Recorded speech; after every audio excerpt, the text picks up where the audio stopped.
Wilkinsburg was being there in a blue jacket.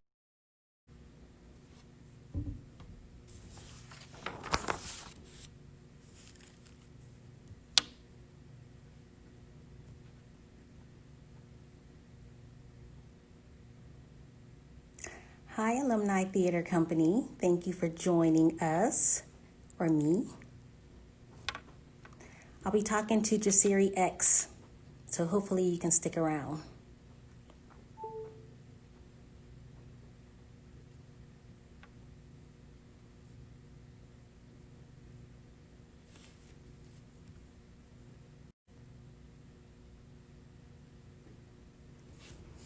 Hi, thank you for joining. I'll be talking to Jasiri X today, so hopefully you can stick around.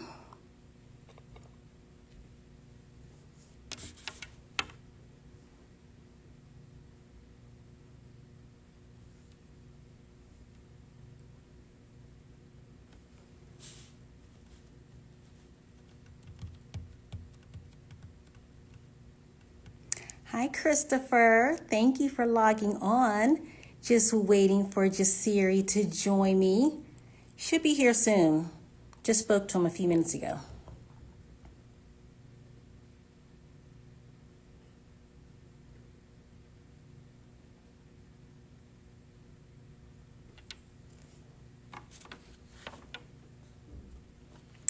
Hi, thank you for joining. Hello, everyone. Thank you so much for tuning in. This is Orlana Darkins-Jury, and I will be interviewing Jasiri X as soon as he logs on, and we'll be good to go. Let me just check. Nope, not yet.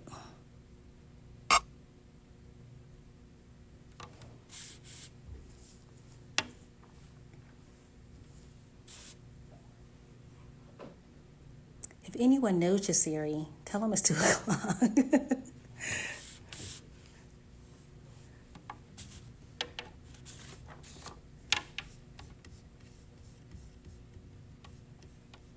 All right, so we're gonna give him a couple more minutes.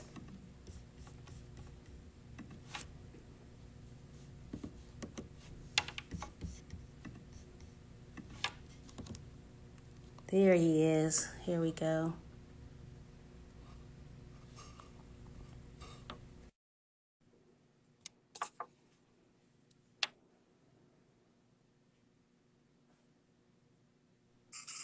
Hello. You know I was about to send you an email. Oh no, I just wanted to make sure I'm set up. I had everything that I needed to do. Yep. I was like, I just spoke to him. Yeah, no, I have like a little, we've been doing is One Hood so many of these virtual events. So I have like a little setup. I got lights, I got everything I'm sure. to make sure it's right. So I just had to get my little space set up. I wouldn't expect anything less.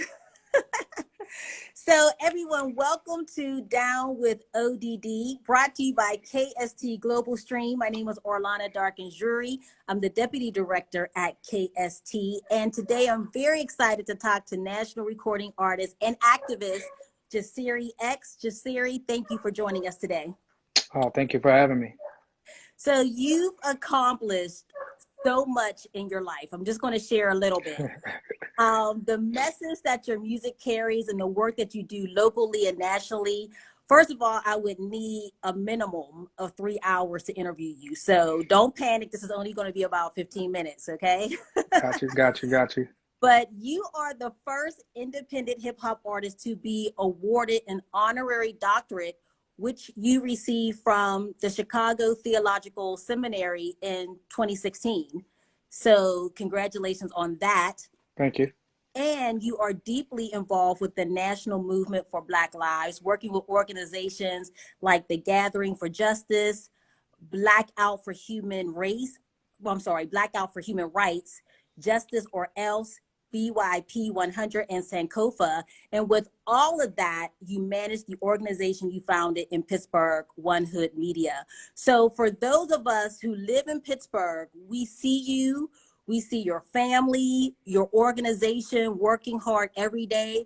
But what I want to do today is talk about the Jasiri X we may not know a lot about. how you became who you are today, the person we see. So Yeah. I understand that you are originally from Chicago. Yes. So Southside. what was that like growing up, and how and when did you transition to Pittsburgh? Oh yeah, I mean, I really enjoy, growing up in Chicago, because it was a really, my whole family's there. It was, I was on the South Side, so South Side Chicago, I tell people like my growing up, it was black. It was, what I'm saying, like my family's black. It's like the neighborhood community I was from was all black. The school I went to was all black.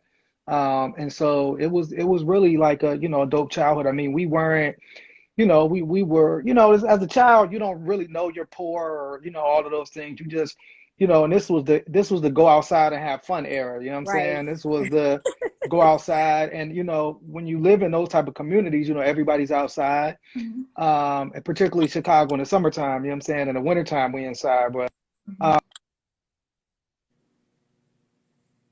was sorry, somebody just tried to call me.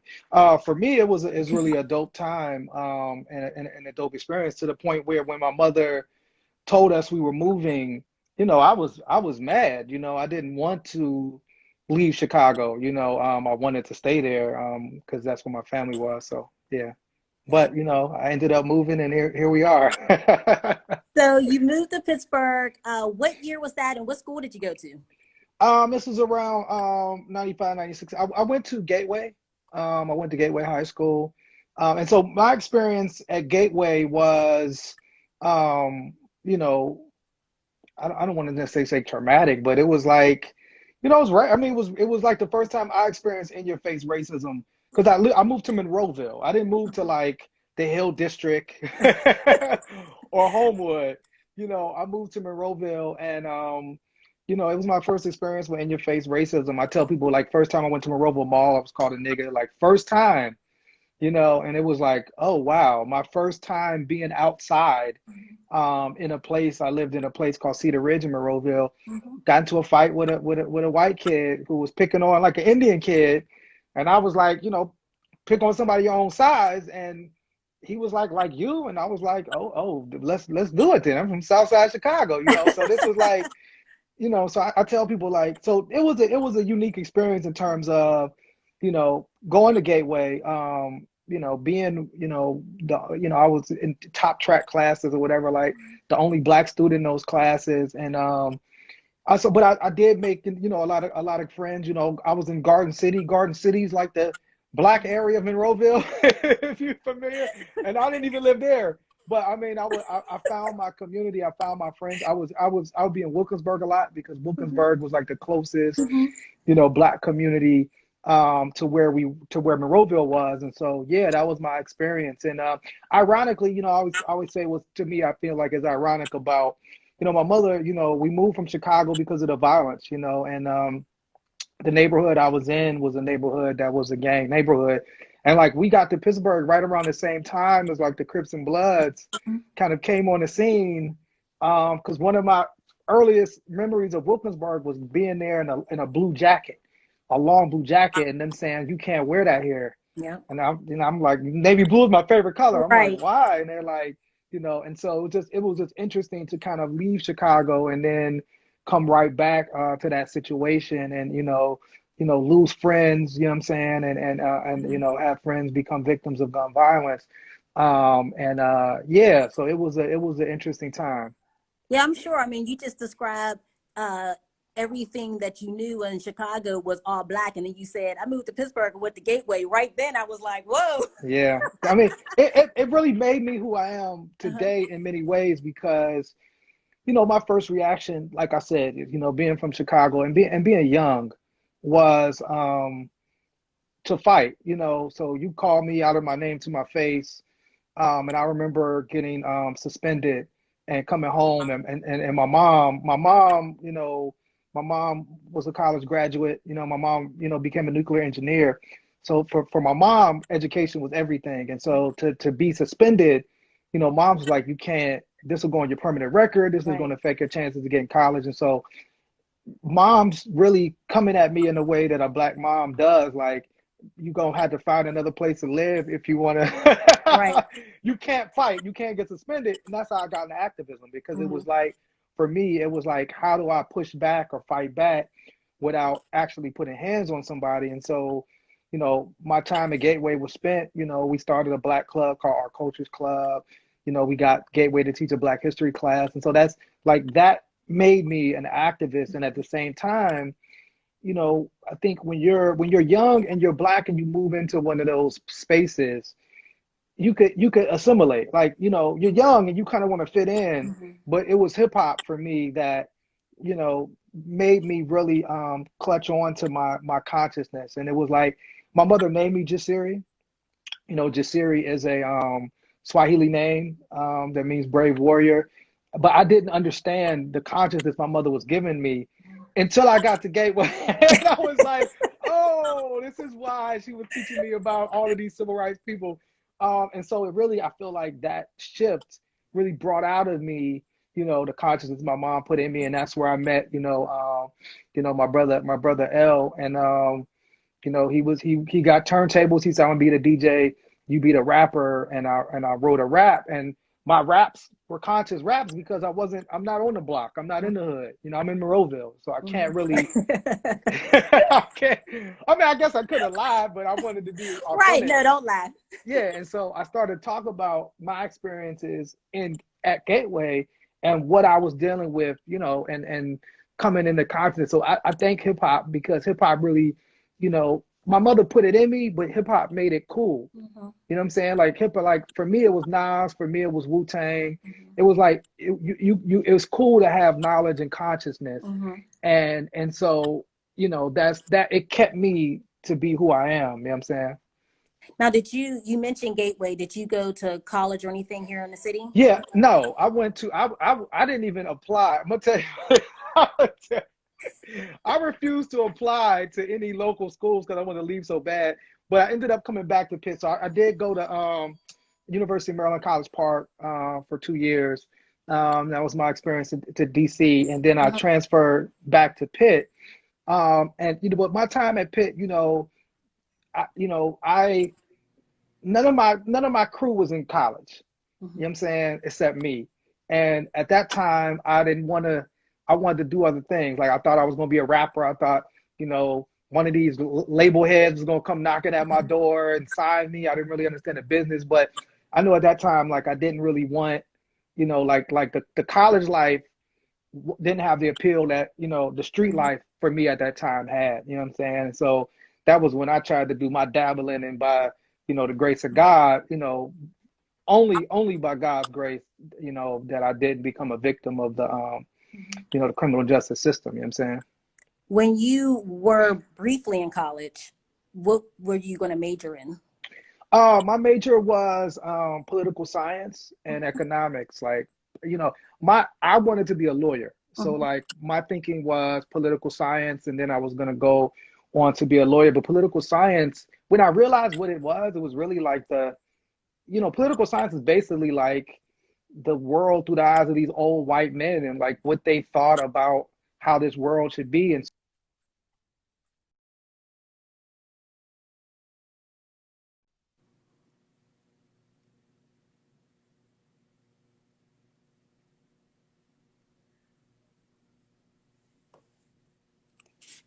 Hopefully, I get you back.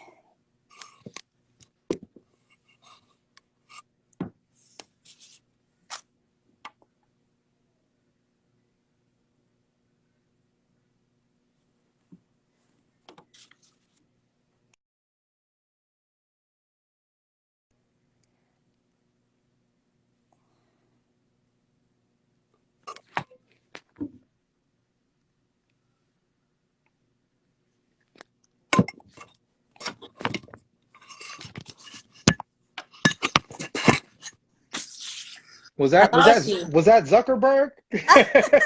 He didn't appreciate what you're talking about. He ain't like that. I apologize. You know what I mean? Actually, I don't. But yeah. So that was my thing. And then I got into economics because I wanted some type of math behind what I was doing. But when I transferred to Pitt, I'm gonna tell you my quick story, because she just passed. The only class that I got. I failed every class except one, and it was black film, and it was, the late great Dr. Lilly, you know what I'm saying, who was one of the founders of Country Repertory Theater. And so I loved her class, and that was kind of my first thinking of like, I probably could, because it was art, you know what I'm saying? So, Right. I know she just passed, so rest in peace to her, because she had a profound impact on me when the brief time I was at Pitt. When did you realize that you had the gift to write songs, rap, and perform? I would say, so I thought I was good at a point, but people kept telling me that conscious rap would not sell records. So I just stopped, because I thought like, I didn't want to be inauthentic. You know what I'm saying? I didn't want to rap about something that just to make money or make records. And so I thought I was good. I believed I was good. We had, I was part of a group called Concrete Elite. We had like a nice little fan base. You know what I'm saying? When I just got told so many times that conscious rap wouldn't sell, that I stopped. And so for me, it was probably when I did the Jasiri X song and put it on MySpace in 2006, that was like, oh, and it got played all over the country. I started getting all these messages, and that's when I realized, like, one, that I was lied to, like people did want to hear conscious music, that I could actually have an effect on like a national event, like the Jasiri X, where you saw like the charges get dropped and those young men become free. Not to say it was my song, it was the Right. organizing, but that, I provided like a theme song. And so that was a moment where I was like, oh, I can really do this, and I can really be an artist. And that kind of set me on the path that I am right now. Speaking on that, so yes, your song Free the Jasiri X, Trayvon, Yeah, you wrote that. Do we need to start a riot? What if the Tea Party was black? yeah. All of your songs are social justice, social impact songs. Do you encourage other hip hop artists to engage in these concerns as well, and address social concerns in their music? I think if that's what they're passionate about, like I believe in a balance, I think we see that sometimes we want rappers to be leaders, and then they say some wild stuff, and then it's like oh yeah, they're rappers, you know what I'm Right. saying? Like they might not like, T.I. was in a trap, so him not knowing what patriarchy means, like, Right. what I mean? Like, and so I think I would say if that's what you're passionate about, you know what I'm saying? But all I always wanted was balance in the industry, you know what I'm saying? And so like I was never one to say all rappers should rap the same way, you know what I'm saying? But it's cool, like in this moment, to see a rapper like Lil Baby, who people associate with the trap, do a song called The Bigger Picture that speaks on this moment and this movement and this time, you know what I'm saying? Or to see somebody like Meek Mill, you know what I'm saying, use his platform, to tell Antoine Rose's second story. And so it's cool to see, so I would say, for rappers to get in where they're comfortable, to educate themselves about certain issues before they get in, to see like an artist right now, No Name, you know what I'm saying, from Chicago, who, her journey to consciousness played out online, and she has a book club, and she's doing, some really powerful work right now. It's cool to see. But I would say, like I said, get in where you're comfortable, educate yourself before you speak on the issue, and then use your artivism for good. So let's talk about One Hood. For those tuning in that may not know, what is it? How did it originate? Yeah, I mean, One Hood really it's like evolved so many different times. When we started One Hood, you know what I'm saying, around 2006, and it was really at that time we were like the younger, we were the young activists on the scene, and we just had a different idea of what activism was than the more established organizations, and we was from the hip hop generation, you know what I'm saying? So we wanted to, organize using hip hop music, and so it initially started with just a group of men, including, your husband Darnell, you know what I'm saying, who was one of our founding members. And it was really about, to us, One Hood was about like a cool way of saying unity. Like we were really targeting violence in our community. And it's like, how do we bring our hoods together? And so for us, One Hood was like, what would it look like if, instead of fighting one another, you took all these resources and power that we had and came together and dealt with the systemic problems that keep all of our communities in an oppressed position. And so, but then, you know, so we started doing that. We were walking the streets at night. We were doing a lot of activism, and then it kind of morphed into One Hood Media in 2010, when we got when we participated in a study by the Heinz Endowment and Pew Center around, you know, how Black men are portrayed in the media. And, you know, myself and Paradise and, you know, with help at that time, you know, Celeste was really just kind of helping us, you know, writing the grants. We started the One Hood Media Academy, you know, and then, me and Paradise are artists. We don't really know what we're doing. We needed curriculum and that. So when Celeste came on to be the CEO, she really made it a real organization. And, you know, I was off being an artist, and she really, you know, established a lot of these relationships that we have right now. And then when she transitioned from to the Pittsburgh Foundation, and I came back, we started the One Hood Artivist Academy, which was really about specifically supporting artists that are using their gifts and talents for social justice. And then, you know, it happened to be 2018 where we saw the killing of Antoine Rose II right outside of Pittsburgh. We saw the massacre at the Tree of Life, and Pittsburgh kind of became the center of this conversation around like pushing back against white supremacy. And so we just jumped in the mix as far as what we're doing at One Hood. And so, like, you know, to flash forward to the day, we're kind of I mean, we do art. We probably do more activism now than we even do art, but we try to do, you know, a combination of the two. And, you know, we also have been supporting some of the younger organizations. You know, when we started One Hood initially, the biggest pushback we got was established Black leaders. it was sad. It was kind of heartbreaking, you know what I'm saying, to be honest with you. And so we always wanted to, when, you know, as we entered into the space, make space for other organizations and activists coming up. You know what I'm saying? So we've been able to support, you know, Take Action Mon Valley and the great work they're doing in Mon Valley, Young Black Motivated Kings and Queens, Black Young and Educated, and the great work that Bai has been doing this last month and a half. And so, you know, that's been cool for us, you know what I'm saying, to see that happen and take place. And your organization now, I mean, especially probably too, the push of COVID is also kind of behind this. You, Yeah. One Hood Media has launched a plethora of online programming. So I like talk that about word. that. And thank you. So talk about your programming and what is it and when can we see it? Yeah, I mean, you know, as One Hood, like we do events. We do a lot of events. We had, you know, we brought Rakim earlier this year.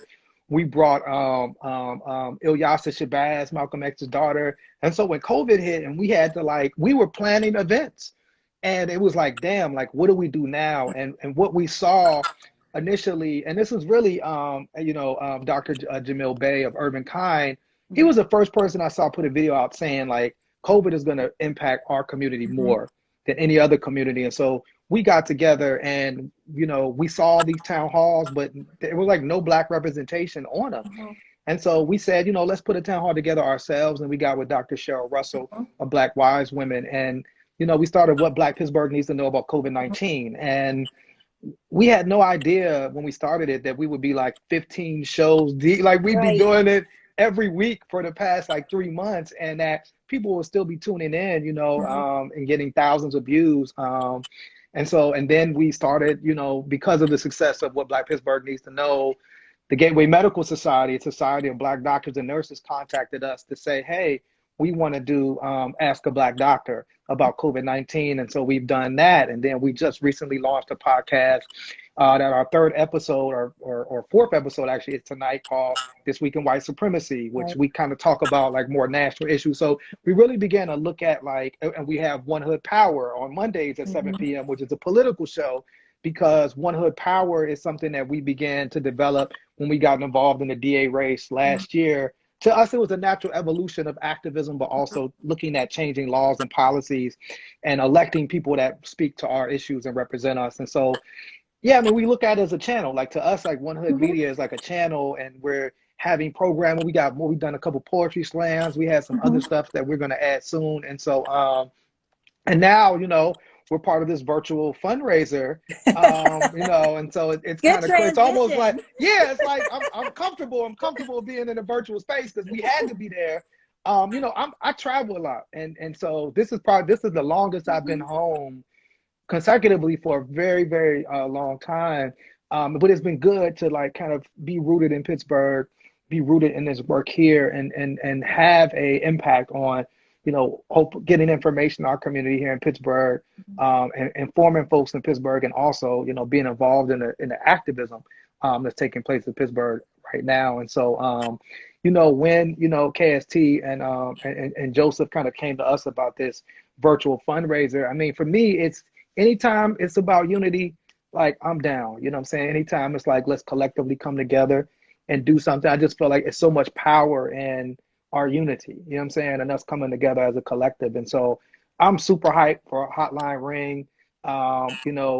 You told me it was the first virtual fundraiser. Is Yeah, that? it turns out it's the first collective virtual Ah, fundraiser in the city of Pittsburgh. Yeah. And the thing is too, when we came up with the concept, we weren't thinking we're making history. We're trying to just right, help right, other right. smaller organizations and do something together with organizations that we worked with in the past.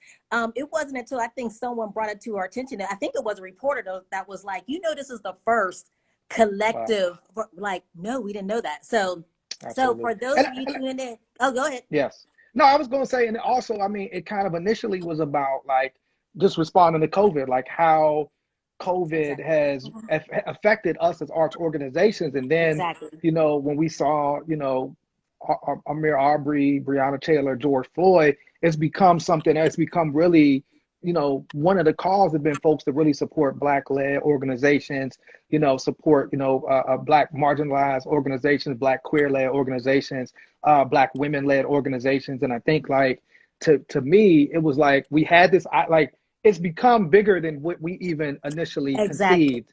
Exactly. And so I think that's what the power is like right now. Why I believe, it's going to be a real success.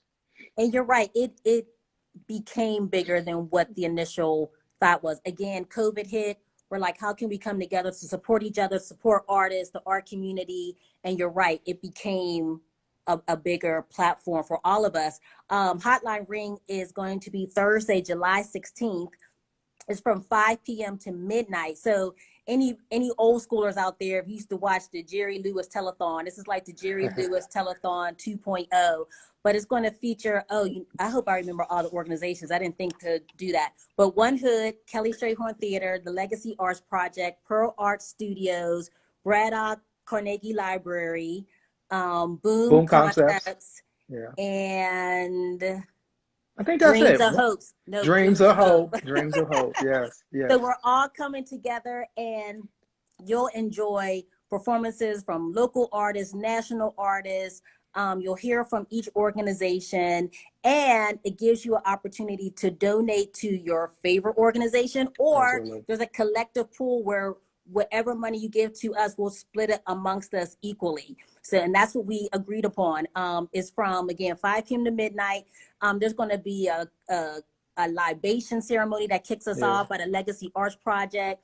There's going to be Nate a the dance. Fat Barber is gonna be Right. There's DJing, going to be a dance party. one of my favorite DJs in the Yeah, bird, you it's going to mean? be Yeah. good. And you guys should like host watch parties. Even if you can't stay with us the whole 7 hours, do like a 2 hour block. And One Hood's going to be there, of We will course. be there, you know what I'm saying? And we will be showing you some of the some of the things that we've been involved in. Yeah, I think it's gonna be. I'm excited about it. Like I said, I mean, I just think I think I always tell people like One Hood started as a coalition. It wasn't really supposed to be an organization.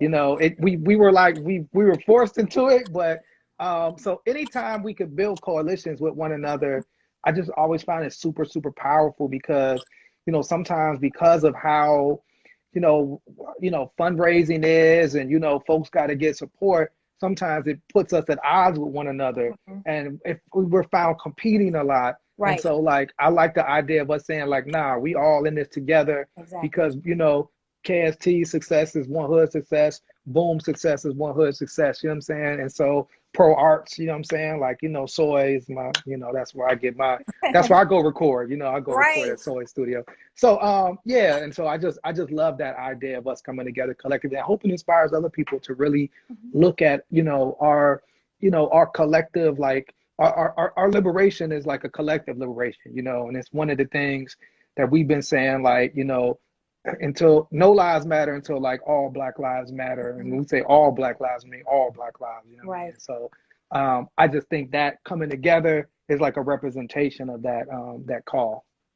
So for more information about Hotline Ring, definitely you could visit One Hood Media social media pages. Absolutely. All the information is also on Kelly Strayhorn Theater's website. And all the organizations really are on Kelly Strayhorn Theater's website, just so you can Yes. register for our virtual fundraiser, which is Thursday, July 16th. Jasiri X, Yes. national Yes. recording artist, Thank you. activist. Thank you so much. We went a little longer, but it was much needed. I Yeah, mean, no, we had a good time. Also wanted to just shout out Farouk, because Farouk has been holding it down for us. It's a lot, I don't know if people understand the amount of work that goes into something. It's been a lot of work. And so, Farouk has been our point person holding it down. And so shout out to him as well. thank you so much. Thank you for joining us. And guys, look out for Down with ODD. I think my next show is not until August. It used to be weekly. And Okay. because of Hotline Ring, we were like, you know what? We're going to have to make this monthly. So I'll see you guys. I think it's the first Wednesday in August. For more information, visit kellystrayhorn.org/hotline ring for the collective, Pittsburgh's first collective virtual fundraiser. I'll see you Yes. guys later. Have a great day. Peace.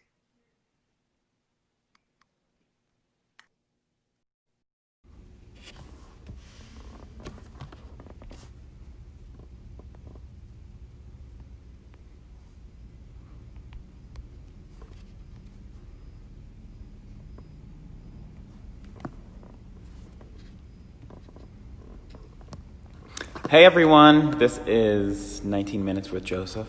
I'm Joseph Hall, the Executive Director of the Kelly Strayhorn Theater. And it's been a while since I've done one of these, so bear with me. Today we have on Jessica Lynn, and I am going to bring her in.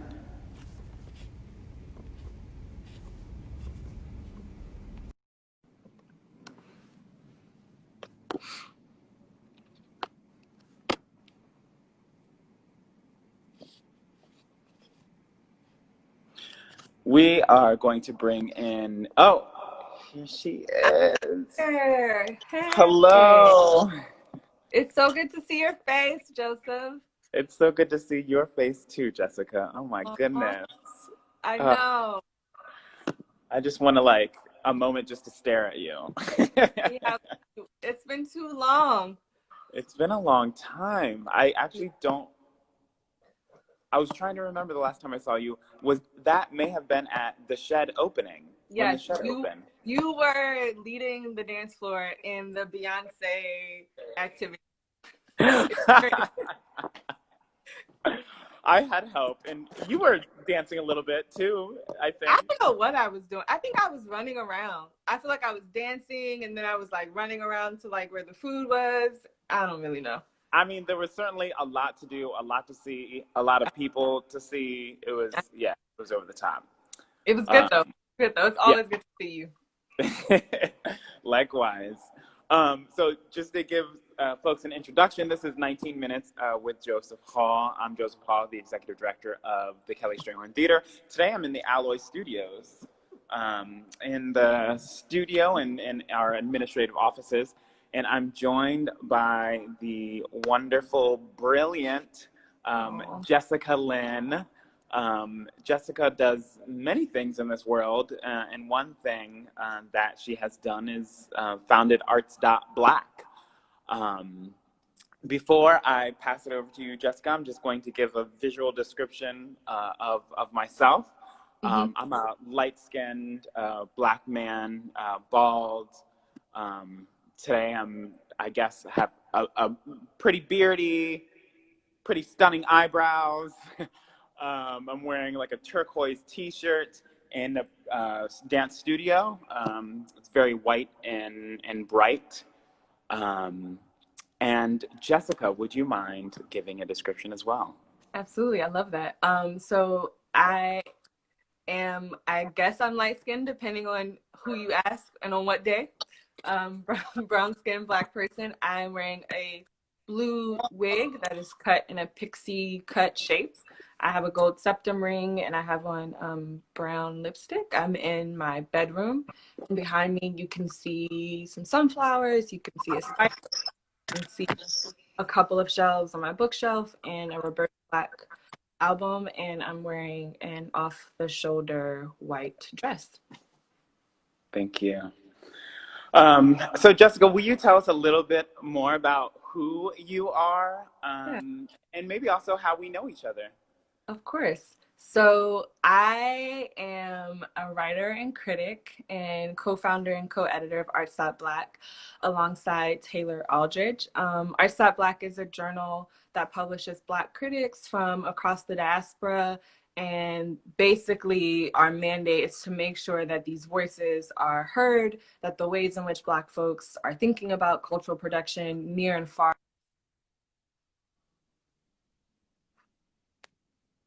I'm sorry. Oh, I see you. About that. I guess my internet. But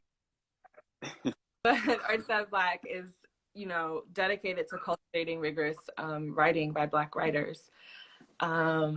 Joseph and I met 2014, Joseph? Yes. 2014. So at the time, I was working as development manager at 651 Arts.